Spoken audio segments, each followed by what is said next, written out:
Business as usual for Israel's Benjamin Netanyahu on Friday, just a day after the country's Attorney General announced plans to bring 3 corruption charges against the Prime Minister. But what effect, if any, will the allegations have on the upcoming election?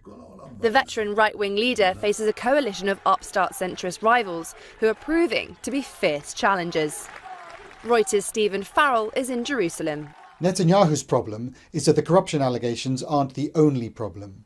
He faces a threat from a newly resurgent centre-left, and that bloc is headed by an Israeli general with a good track record on security, one to match Netanyahu's own, you could even say. He's also facing the prospect of, after the election, President Donald Trump releasing a Middle East peace plan. Now, no one knows quite what's in it, but if there are any concessions to the Palestinians, Netanyahu's allies on the right are likely to be angry and are likely to turn on him. So he's facing problems on a series of fronts. Netanyahu is suspected of wrongfully accepting more than $260,000 worth of gifts. He's also been accused of dispensing favours in return for improved coverage in an Israeli newspaper and website. If convicted of bribery, he could face up to 10 years in prison.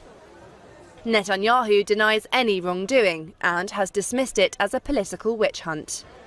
The charges will depend on a hearing, where the Prime Minister can try and persuade the Attorney General not to indict him. For the Israeli voters, none of this is going to come as anything new.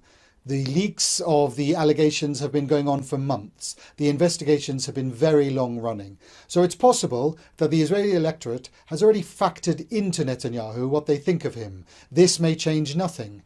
It is conceivable that some right-wing voters will, in the cold light of day, not be happy that there's such a shadow hanging over a sitting Prime Minister. But it's also possible that they will just decide, we knew this, nothing new here, let's move along, we like his politics, we like his tough stance on security, we're going to continue voting for him.